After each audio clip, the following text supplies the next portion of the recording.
When I was in the Royal Engineers at Clitheroe in Lancashire, doing a course on the Royal Engineers, they decided they were going to have boxing. They said, you're going to box, you're going to box, and they picked me to box. And the night of the boxing, I went down to the ringside, climbed in the ring, and there was a big guardsman the other side with all the proper boxing gear on. Cauliflower hair, flat nose, and I weighed about 10 stone wet through.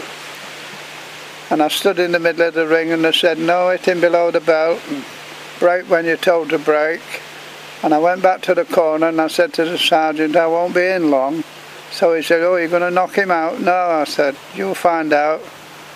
And when the whistle, they used to blow a whistle for you to start fighting.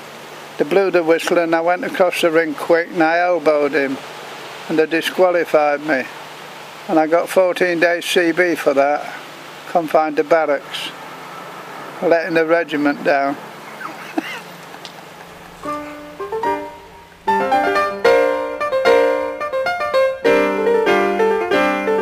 I always visit Nobby on Thursdays. I have done from the beginning.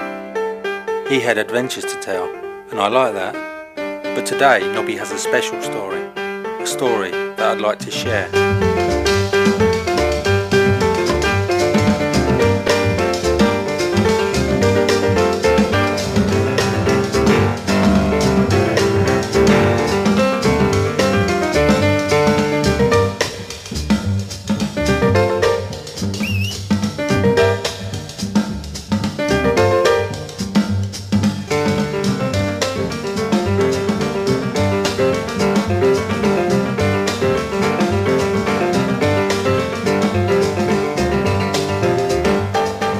When I was 14, I left school in Doncaster in Yorkshire, and I got an apprenticeship at the railway, and I was there for 1 year. Then my father said, there's more money down the pits, you're going down the coal mines. So I went down the High Street in Doncaster and joined the army.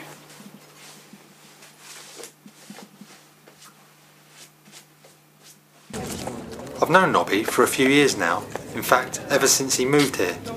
He told me that this year Queen Marguerite of Denmark will be reviewing the Inn pensioners.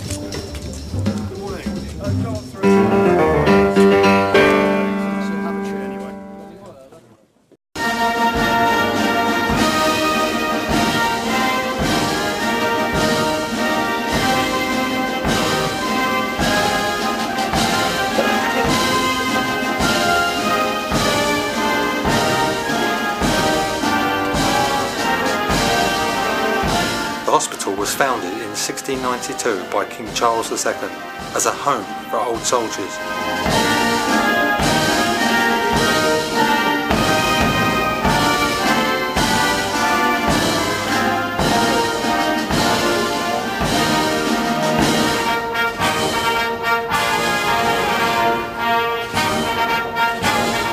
With my camera, I searched for Nobby among the veterans.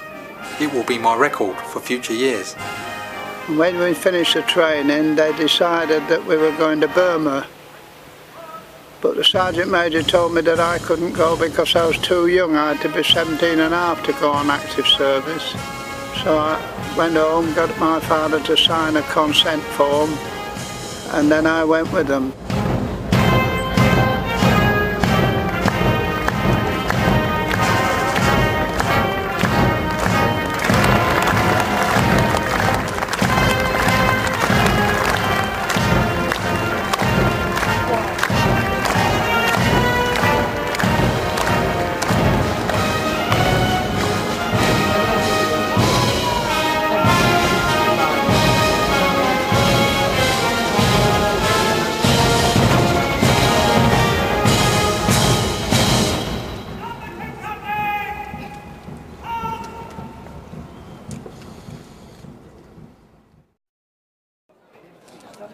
After lunch, Nobby takes me on a personal tour of the hospital.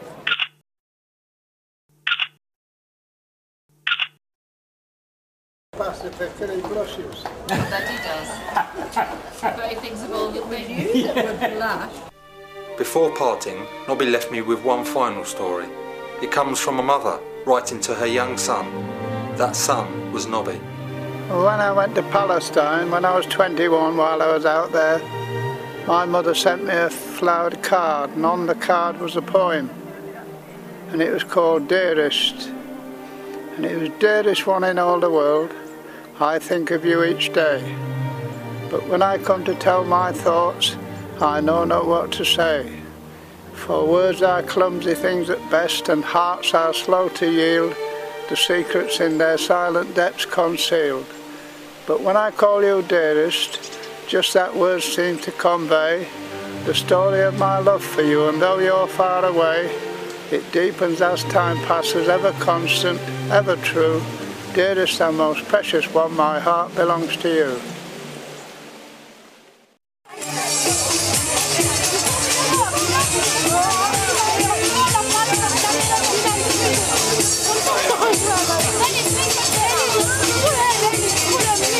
No matter how much time I spend with Nobby, he always has another story to tell. But I'll have to wait till next time to find out what happened.